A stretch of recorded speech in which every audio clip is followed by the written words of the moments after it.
আজকে আমি সর্ষে বাটা দিয়ে পমফ্রেট মাছ ভাপা করলাম। যার জন্য প্রথমে দেখো সাদা আর কালো সর্ষে, তার সঙ্গে পোস্ত আর 4-5টা কাঁচা লঙ্কা দিয়ে এরকম একটা মিহি পেস্ট করে নেব। আর একটা পাত্রে পমফ্রেট মাছ দিয়ে এর মধ্যে কিন্তু পরিমাণ মতো হলুদ আর পরিমাণ মতো নুন দিয়ে মাছটাকে ভালো করে সর্ষের তেল দিয়ে মাখিয়ে রাখবো। মাছ মাখতে মাখতে আজকে shout out the Radhika Mondal comment করেছে, খুব সুন্দর বুনু, thank you so much deer.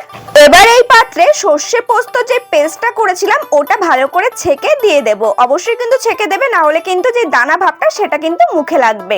তার মধ্যে পরিমাণ মতো লবণ, হলুদ আর একটু জিরের গুঁড়ো দিয়েছিলাম। এবার পমফ্রেট মাছগুলো ভালো করে মাখিয়ে নেব। তারপর এটাকে একটা টিফিন বাটিতে দিয়ে তার উপর কাঁচা সর্ষের তেল আর কাঁচা লঙ্কা দিয়ে টিফিন বাটিটা ঢেকে 10 থেকে 20 মিনিটের জন্য আমি জলে ভাপিয়ে নিয়েছিলাম। তারপর দেখো রেডি হয়ে গেছে আমাদের লোভনীয় সর্ষে পমফ্রেট। দেখতে কেমন লাগছে? দেখে কি জিভে জল আসছে? যদি আসে নিজের নামটা কমেন্ট করে জানাও। প্রথম 3 জনকে কিন্তু আমি পমফ্রেট ভাপা খাওয়াবো।